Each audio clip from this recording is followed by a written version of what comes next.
Let's get into our buy, hold, and sell. Targets acquired. For those of you that have not heard this part of the episode before, we do have a few new viewers in the chat. We go through players that we think you should buy this week or target as a trading target. We go through players that you should sell, and we go through players that we think are worth holding onto and believe that they will come good. So to start off with, we're going to start with our buys. And for Adelaide, mate, you have 3 players that you've nominated. Yeah, mate, I'm going with, I reckon buys-wise, Laird is a buy slightly, but it doesn't have to be. Dawson and Rankin definitely are for me, though. Yep, gotcha. Mm-hmm. Jordan Sweet, he's an absolute. Obvious. He's probably one of the biggest buys this week.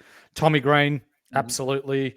If you can get around the Alir from GWS pick, I can't. But if you think that he's got job security, go nuts. LDU. Can definitely say LDU at that bottom price. LD value. Value, as the boys shouted out before. So, I can say that. Yeah. Dersma at that low price. He's moving up the ground a bit more. He's being able to play up a little bit more. So, I could say that at about 210K. I do prefer others, but you could have the crack. The job security is obviously there. Garcia from the from the Saints and from the Dogs, both of them. Bugger it.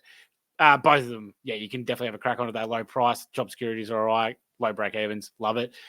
I think it's time to pull the trigger on Clary Horse. I think it's about right. He has never scored under a ton against Geelong in 8 games.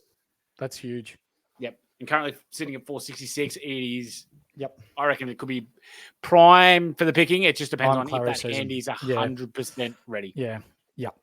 Harley Reid still got a break even negative 30. He's scoring unbelievably well, like on Nick Dacos, Harry Sheasel type of level when we're talking Supercoach. Zachy Merritt and Nick Martin, even Darcy Parish for the Dons. We're looking pretty good there with those guys. The Bont and Bailey Dale. I think the Discord and our viewers will agree that fuck Bevo. But we think that if he wants job security for himself, he's got to play his best players in the best possible position, and that would mean Bailey Dale is at running halfback who uses the ball and kicks the ball inside 50 and is used as a delivery target, a delivery point, and Bont as a midfielder playing fuck all time up forward and leaving Timmy English in the ruck. Yep, absolutely, mate. And I think they're going to have to do that this week. It's going to be a massive week in the Matty Suckling Cup. So, we're going to have to see how Bevo goes there. Yep. We can look at, mate, our man, Dylan Moore for Hawthorn. Yes. Yeah, let's get around him. Really love that there from him. And then a couple of sons in Jakey Rogers, obviously very low break even and low price, and Matt Rao, purely because he's one of the best mids in the comp. Is he due a shit game, or do you think he's going to blow up again? Does he play shit games? No, you're right. Sorry. I apologise, Matt Rao, for saying that. We're getting into the sell, which Matt Rao you will never be on. No.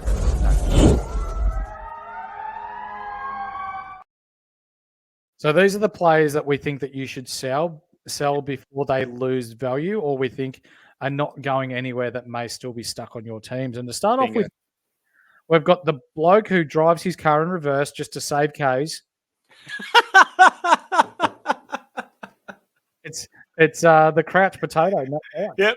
The crouch potato. Yep, he does not go forwards. It's always in reverse, just back. Yep. Oh, Lukey, thank you very much, our man. $2. Appreciate that. Will Oliver get DPP? It's the only way I'd pick. Can he get DPP? He has been playing a little bit of forward. Travis, what I'll do is I'll go through some stats for you tomorrow and later tonight, and I will get back to you personally. Join our Discord, mate, and I will have the answer for you within 24 hours. I believe it will be a no, because if Clayton Oliver is right, he will be playing midfield and he will play a lot of midfield. Yep. He won't go forward because he'll rest on the bench. If he's not right, he will go forward a little bit more, but we saw earlier in the year, they ended up putting him back at half back even and tried to play him off there just to try and get him some ball in hand, and he was shithouse there. So keeping in mind that he needs to play at over 30 or 35% forward time, enable or to have that ability to get DPP. So I would say no, but I think if we see him this week, you just said before, Skiddy, a good shout that 8 times in a row he scored over 100 against Geelong. If we see that he can get back to his piggish ways, then we're getting straight into him. Yep, absolutely, mate. Couldn't agree more there, mate. But back to the sells. We've got, Zach Williams can be a sell, but can also be a hold. So that's just where we're going to price that on there. No. Harvey Thomas from GWS, Cadman, and Weir, I believe all of them are sells. You can play the sound drop for Weir. Get that garbage out of here! Thank you very much. You're welcome. Don't you dare play it for this one, but Pow Catalina wine mixer, Tom Pow. Unfortunately, yeah, I think he's a sell unless we see some changes to, if Will Phillips is out, Pow will probably go back into the midfield, which I like. I don't know why I know he's all right forward and he can push back and he can do all the stuff that he needs to, and Clarko likes him there. I just think he's better value in the guts. If 100%. The ball was down North Melbourne's forward line more, then yeah, I'd be way more confident. But Power also, maybe it's also like a thing with Eddie Mazda being out and they need a bit more, half forward pressure. Horse, this one's all yours, mate, because you're leading this drive. Jack Steele. If he's playing, you're selling him. The proof's in the pudding. When he's struggling, he really does struggle, and his price is going to drop to the point where you may not be able to go sideways into a primo. He's done the work in getting you to 600K. It's going to cost you 50K to go to Matt Rowell. It's going to cost you 25K to get to Zach Merritt. It's going to cost you less to get to a Caleb Sarong. If you don't have those players, I'm doing that right now. Yep. The boner. I did put him on this, but then I remembered he's playing North, so let's take him off that. Let's hold him. We're holding our boners with both hands. Yep, this week. Dempsey from Geelong. So, you've done your service, mate. Congratulations, but you can now piss off Ski. Sharp as well. He's gone. He's been pretty ordinary over the last couple of weeks. Yep, absolutely, mate. Jackson, you've got as a sell, mate. Yeah, I'm pissing him off. Rage trading. Fuck him. It's a bold strategy, Cotton. Let's see if it pays off for him. I'm pissing him off to Dylan Moore. I have way more faith in Dylan Moore, and he's our boy. Oh, Asa! Our man, $5. So sorry for upsetting you. Asa, we are, we're boys. You don't have to worry about that, brother. What you a man. Call him J Train. I'll call him W Train. I've got to give Asa his chocolate. So in the Discord, he's phenomenal. Like when myself or yourself are tied up, there's blokes like Asa, there's blokes like Kizza, Suvlaki, all these types of guys. Ray levels up. There's a bunch of guys in there that know. Mr. Bojangles is another one. They really know their stuff. They just, I could reel off names for days. Yeah. It's not just our opinions. It's the opinions of a community. And we're happy to be vulnerable and to be shown that we're wrong in order for everyone to be right. So we're happy to go away. We do the research. We do what we can for the community, because at the end of the day, if we're not doing well, we want you guys to be doing well, as evidenced by mixed team that's top 20 at the moment. We got Skits Fitz, who's still in the top 300, and all these guys. So this is why we do it, and we love what you guys bring to the chat. So thank you. Jamie Camilleri, NRL Supercoach related gents, but Nathan Cleary's out. Oh, I don't like that because I've got him. Let's move on. I do have him. Son of a bitch. Just Captain Nico Hines. Thank you very much. Brown. Is that the Brown from Richmond. Brown Tigerland Brown? Yep, that's it. The Brown from Tigerland. Yep. Same as Campbell. Gone too. Bukaki Party. No more. The Bukaki Party's gone. Yeah, we're taking the biscuits out. No more. Oh, dear. That sucks. But anyway, we've gone through our buys. We've gone through our sells. And now we're telling you who you should hold. Hold!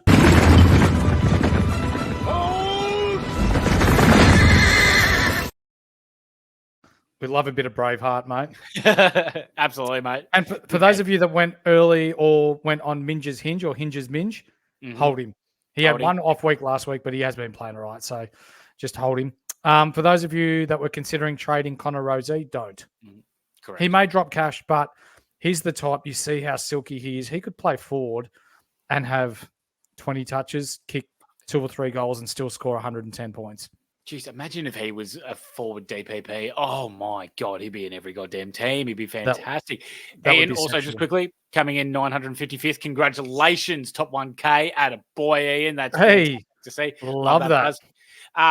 Burgoyne, definitely a hold if you listen to me, mate. He's just keep on keeping on. He's made a piss load of coin. So we love to see that. Sammy Walsh is still a hold, even though he only scored just over a ton. Grundy, still a hold, I believe. Horse reckons that you could drop his ass for Jordan Sweet, though. But you could go I'm all about it. way, I reckon. Yep. Yeah, if you held him, don't blame you. But I'm of the opinion that he's probably maxed out with what he's going to do for Supercoach. I was big on him in the preseason. He went 140. He's got 150 last week. If you've got a primo that's scoring, your 120s, 130s consistently, I love that. But if you've got a Jordan Sweet who can score you 100, you can use that 400K to boost a rookie, say, from Dempsey into Matt Rao. Yeah. Or someone like that. Then that's Matt exactly what that's what I'd be doing. I could say that too. Matty Roberts, we are holding. Don't you dare drop him. Hold. Our little red-headed friend from Sydney, you are holding him. Sheasel, don't you dare drop him. No, God, no. God, no. Don't you dare drop the She's Got. I don't care about the role change. You keep the She's Got in your team. Same as the Condom. It's all right. He'll just keep on keeping on. I reckon we'll still be looking about these 80 odds. That's probably where he's going to end up. He's got beautiful intercept marking, and it's going to be down there an absolute piss load. Colin McKercher, break even of 0, I think it is, or 8 or 3, something like that. He's still a hold there. He'll make us some coin, so that's good. Yep. Darcy Wilson, still a hold, unbelievably, from someone that was a drop almost a drop weeks ago, but he is still a hold. Same as Hugo Garcia for the Saints. Yeah, absolutely. You're holding him. Howes from Melbourne, negative break even again. You're holding him. His role looks a lot better now that May and Lever are back there playing well. Jordan Clark, holding. Hayden Young, holding. Lafau, he's got a minus 34 break even. Hold. The Bont, you do not trade the Bont. No, you do not trade the Bont. I don't care how much money he's dropped. You do not trade the Bont. The Bont will average himself out. Sam Darcy, holding him, still got his low break even. Lloyd Meek, only a 54 break even. We're still holding him. Dane Zorko, as much of a shit house performance that was last week, I'm giving it another week. If Connor McKenna is that halfback flanker and Zorko is pushed forward, I am pissing him off next week. But I am watching this game. For sure. And then we've got Clossy and Graham from Gold Coast who are still going to make us another 100K. So do not move on them. And they've both got DPP, so you can swing them around as you please. Let's get into some captains. Are you ready, kids? Aye, Captain! And our captain's choices for this round, believe it or not, on top of that list is Maxi Gawn. 143 he averages. Yep. In his last 3-round average. Yep. And Geelong are not very good at rucks. So there we go, mate. Writings on the wall there. Elliot. Elliot. 3-round average of 135, just dominating. We'll see how he goes against Essendon. It's a little bit of a iffy one, but we'll see how that goes. Matt Rao. Dominant all year. Brizzy is shit again, then he could go bang. Bang! I'm anticipating that he might as well. Yep. Isaac Heaney, again, he's unreal. He's unreal. Keeps on keeping on, mate. And then we get into a couple of interesting ones here. Jared Witts, 126 3-round average, and he could be versing Darcy Fort if Big O does not come back. I know Big O had a concussion. I'm just saying in the fact because his eye was absolutely ballooned to the shit. Yeah, wasn't and as I said, nothing came out about Big O having like a fractured cheekbone or anything like that. But I was shocked if there wasn't any kind of damage around his face because that was buggered. Yeah, wasn't it? Yep. So what's Witty? Sheasel. Saints give up a lot of points to back flankers, so that could be a nice little shout there. 126th last year as well against the Saints for Shees. Dan Houston, he just keeps on keeping on 122 and 110 last year against the Crom, but he's probably taken his game to another level this year. Yep. Zachy Merritt, 143 the last time he played against West Coast. Dunkley, the last 2 times he played against Gold Coast, 133, 155. Thomas Green, our redheaded friend from GWS. Swan Star. The Porn Star, 126, 118, and 164, the last three against the Swans. And for those that are in Sydney, would love to know, but I believe it's going to be wet in Sydney, so it may suit his game. English, 143 last time he played against the Hawkers. The Bont against the Hawks, don't need to bring up stats. It's the Bont. If you want to go the Bonts, he could go large. LDU, mate, against the Saints. You like that? Yeah, mate, 133 last time that he played the Saints. And if Marshall doesn't play, this is if Marshall doesn't play, and it's Tom Campbell versus Sherry, then yes, I do like that. So I don't mind that. Walsh against the midfield with no Degoe, no Mitchell, could definitely go large there. Really like that. And Jack Sinclair could go large against North with no Steele, and how he plays off the halfback against North's abysmal efforts to be able to stop any run off half back.